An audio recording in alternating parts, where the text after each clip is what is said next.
dedicated agents, proud sponsors of the NFL's team highlight films. New York Life, the company you keep. The uniforms and faces have changed over the years, but the spirit and pride associated with the Atlanta Falcons has remained a constant. The Fighting Falcons have waged battles on NFL playing fields for nearly a quarter of a century, and they enter their silver anniversary season knowing their past is full of special moments and special men. From Junior Coffee to The Wheel, to the Cannonball, to Art Malone, Atlanta established early and has maintained a tradition of great ball carriers.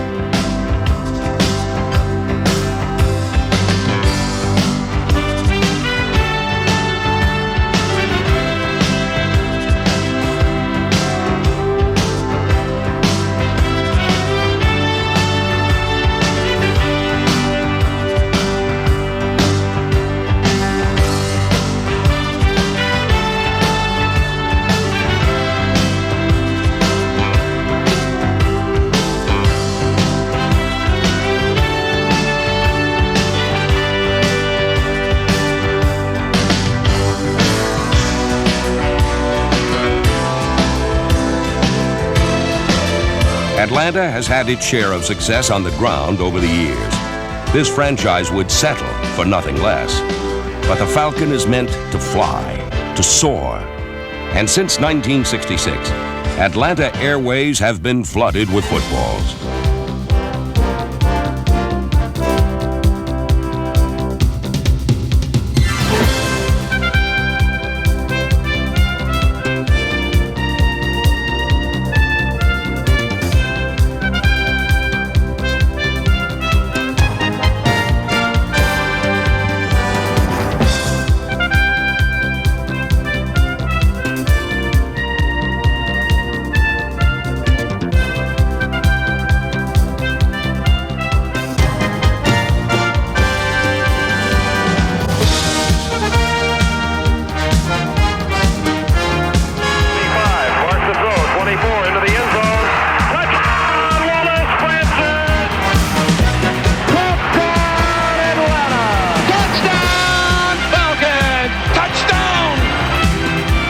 Miller back, they're coming after him.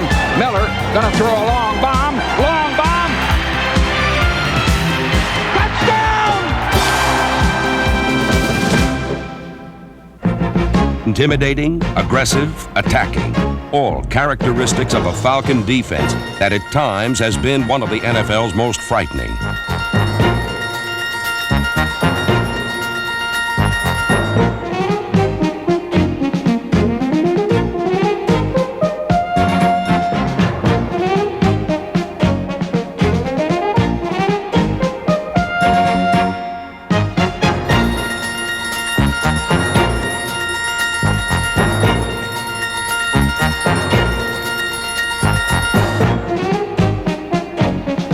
With relentless linemen, bruising linebackers, and thieving secondaries, Atlanta's defenses of the past have set standards for the men of the present and the future.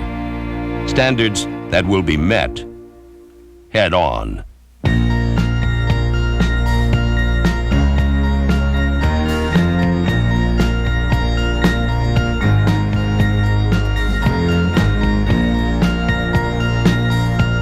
As the Falcons journey into the 90s, they can be optimistic about what lies ahead, for it will be based upon a past full of sheer excitement.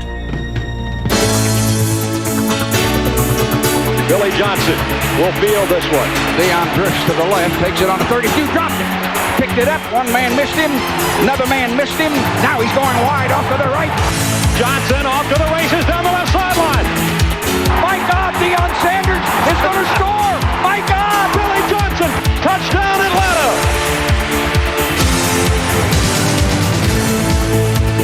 Here comes McLucker. The 37-yard field goal attempt. They're not going to do anything but kick the football. Going to try a long field goal. McFadden, long. Kick by Luckers, down its way.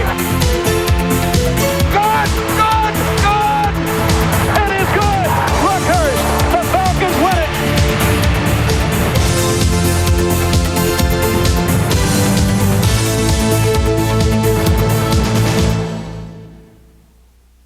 Atlanta Falcon football fans, it gives me a tremendous amount of pride and pleasure to present to you at least my man of the hour, Atlanta Falcon head football coach, Norb Hecker.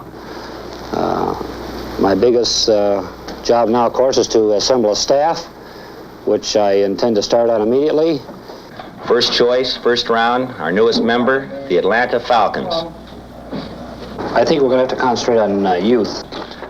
Atlanta selects Tommy Nobis, linebacker, University of Texas.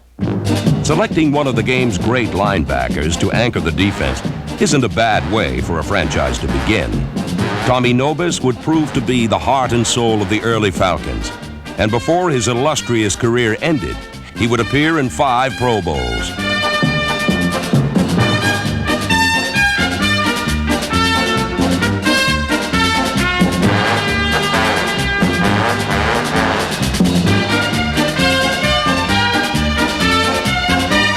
But before Nobis enjoyed most of his success, he and his new teammates had to experience the usual communications problems associated with a fledgling franchise. 1966 was full of tough times for the Falcons, but it was also full of firsts, like the first touchdown, a 53-yard Randy Johnson to Gary Barnes strike, and the first win, a 27-16 triumph over New York, where Johnson found Ernie Wheelwright twice for scores. Atlanta would win just 4 times in its first 2 seasons, but in '68 a new coach would arrive and would leave a lasting impression on Falcon football. Come on over here, Wabash. We get 3rd and 3. You always want to get to what first? 3 yards. Don't turn sideways now. Yes, sir. You know, turn upfield now. All right. Churn, see? Yes, sir. I mean, I can't tell you how to run, except when we got to have the 1st and 10, we get that first, right? Yes, sir. Let's take the $1.98 and wait for the home run later. All right. All right, Jim? Yes, sir. Norm Van Brocklin expected a lot from his players. And with men like Jim Cannonball Butler leading his offense, he often received much in return. Harmon Wages was another money player who caught Van Brocklin's interest. Wages' 66-yard run here against New Orleans is still the longest in club history. While Butler, Wages, and All-Pro offensive tackle George Coons carried the Falcons on the ground, quarterback Bob Berry and reliable tight end Jim Mitchell did it through the air. Defensively, Van Brocklin counted on men like number 71 John Zook and 6-time Pro Bowler number 87 Claude Humphrey. These men became heroes to Falcon faithful and helped lay the foundation for Atlanta's first winning season. 1971 also marked the Falcons' first primetime win and first win over the Green Bay Packers. On a Monday night in November, the Cannonball went crazy and led Atlanta to a 28-21 win.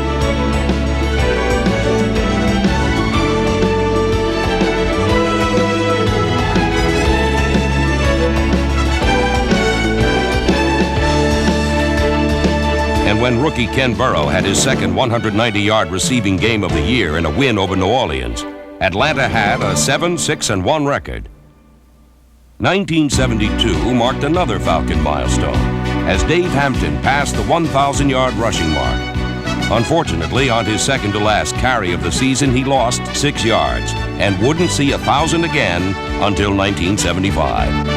Hampton was, however, a big part of the '73 team, a team featuring quarterback General Bob Lee, who orchestrated a win over the 9-0 Minnesota Vikings and performed one of the most memorable plays in Monday Night history.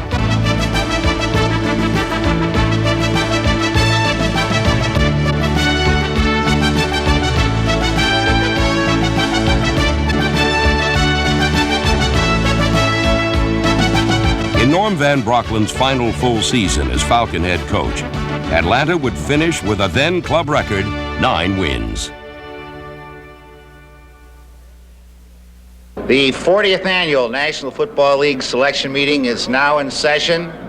First choice, first round, Atlanta Falcons. The choice For the second time in club history, Atlanta had the first pick in the NFL draft. First up. And for the second time, that pick would have a lasting impact on Falcon football. Atlanta Falcons select Steve Bartkowski, quarterback, University of California. The mid-'70s marked the beginning of a period of change for the Atlanta Falcons. And most of that change would be built around the right arm of Steve Bartkowski.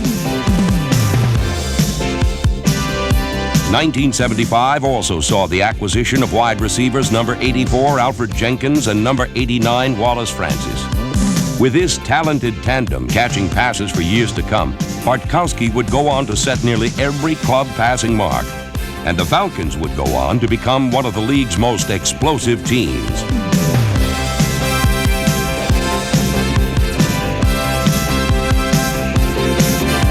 By 1977, the Falcons were ready for more positive changes. One was the hiring of Eddie LeBaron as general manager. The other was the hiring of a new head coach. Good leadership is important in every type of endeavor. It's extremely important to be a great leader when you're the coach of a professional football team. You have to meld a diverse group of people together, build that winning spirit. We believe we have that type of person in Lehman Bennett. One of the first things Bennett did as leader of the Falcons was employ a young defensive coach by the name of Glanville. Run! Oh, good hit, Charlie! Run, run, run, run, run! Charlie! Oh, my gosh! Can you believe that was Charlie? With new coaches and a new attitude, the 77 Falcon defense went on to become one of the greatest in NFL history. Nicknamed the Grits Blitz, this group gave up just 129 points the entire season, still an NFL record.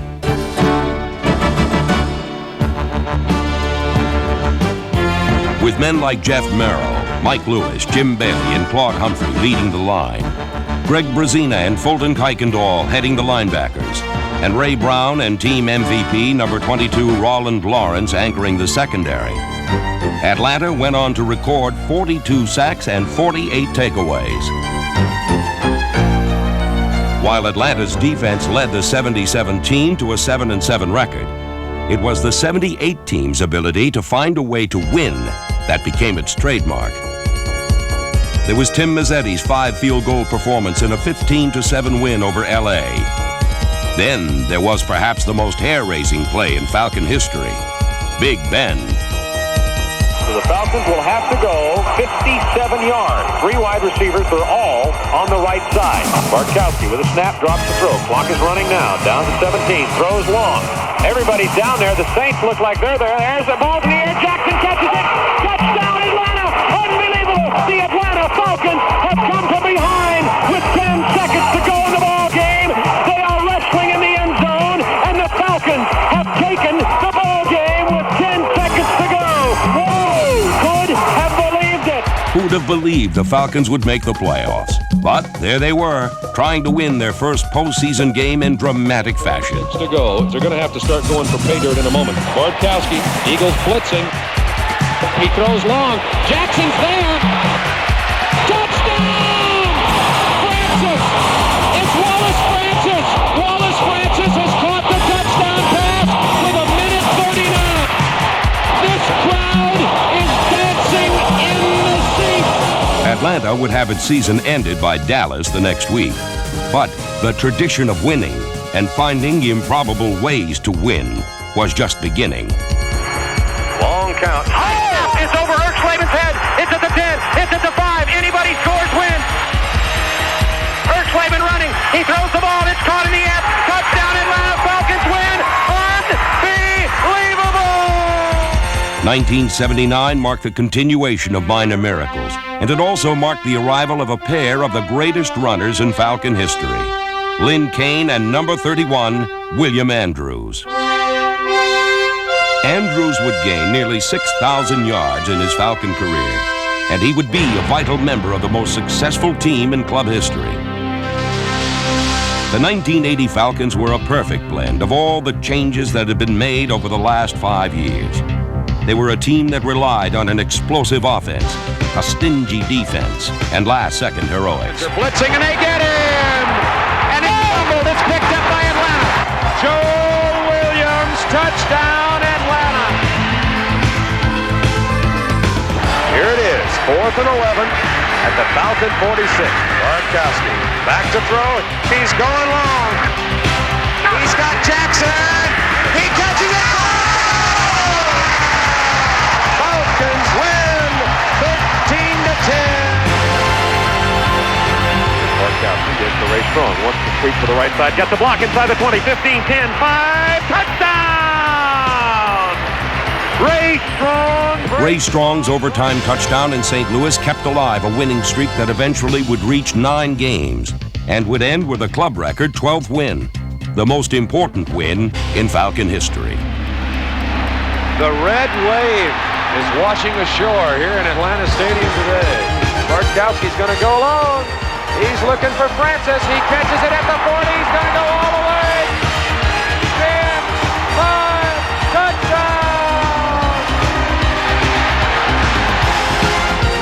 Montana's going to throw. Falcons have a 4-man rush on. Fumble! They're going after the ball. Al Richardson has fallen on it in the end zone. It's been a while. Yep. I guess they think we're for real now, huh? What a joyous moment it is in Atlanta, Georgia. The Falcons' first ever NFC Division Championship. So Atlanta's got to dig in here. Falcons stacked in tight. Perry over the top, and he got the first down. Glazebrook comes out of the file with a football. Glazebrook.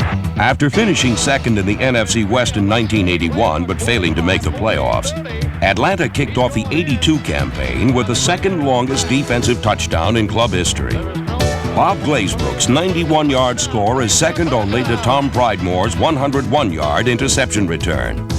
But it was the Falcons' longest offensive play of '82 that led them back to the playoffs. Bartkowski under some pressure, swings it out. The wide open man's William Andrews. He gets across at 20, 25. William Andrews breaks away, 40. He's at midfield. Denver territory, 30-yard line. William Andrews is going to go the distance. Can you believe that run? Was that one of the great runs of all time? William Andrews was one of the greatest Falcon performers of all time. But in 1982, a rookie running back arrived who would go on to become Atlanta's all-time ground gainer and break most of Andrews' club rushing marks.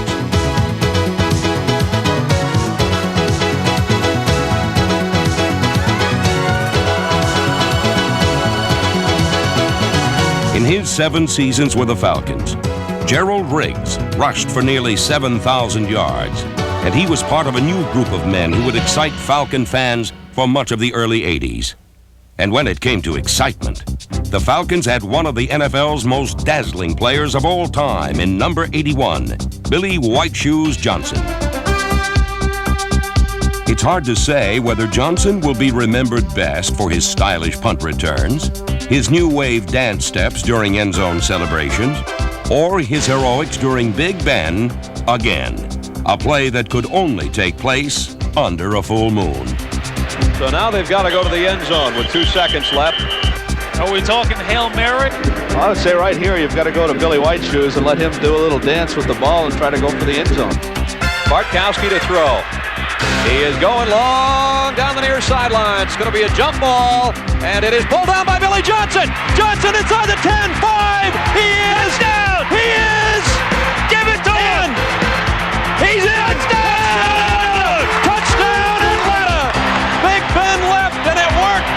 Billy Johnson. Johnson's textbook touchdown was the first in a series of last play heroics that would give the Falcons 2 memorable wins in a 2-week span in 1983. Final play of the half.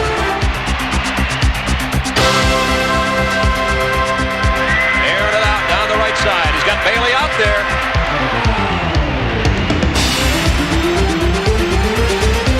And Bailey made the catch. He's in.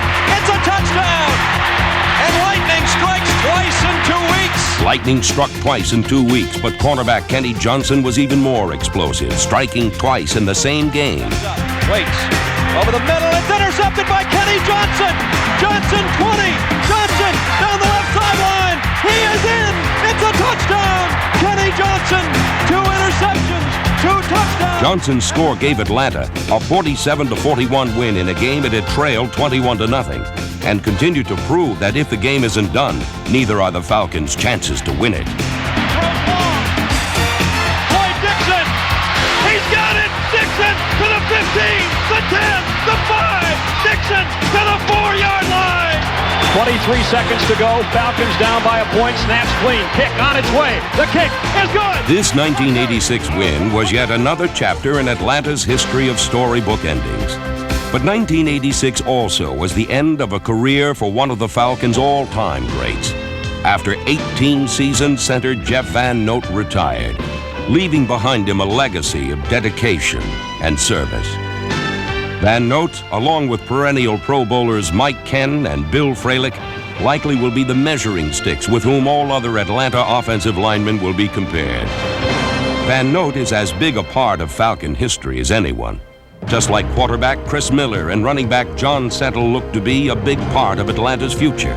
Lying in motion, Miller back, they blitz him, Miller rolls back, dumps it to Settle, screen, complete, 35, 30, 25, 20, 15, 10, 5, in the corner, touchdown! In his first 3 seasons, Chris Miller has shown flashes of brilliance, and with young receivers like number 85, Sean Collins, and number 81, Michael Haynes, Miller looks poised to lead Atlanta's offense into the 90s. Fires a bullet complete on the 12-yard line. Touchdown! With 3 of the first 27 picks in the 90 draft, Atlanta might add to a young defense that features men like Casillas, Cotton, Bruce, Sanders, Green, Case, and Tuggle. And with a new coach returning who always was a Falcon fan, Come on, Atlanta. the future for Atlanta is sure to possess more unforgettable memories. Come on, Atlanta.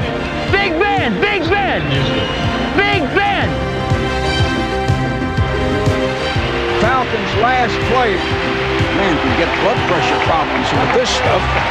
Miller with 2 men slotted left. Put a man in motion. Miller comes back, looking, and decides to go with a long bomb. There's a man open in the corner. Touchdown!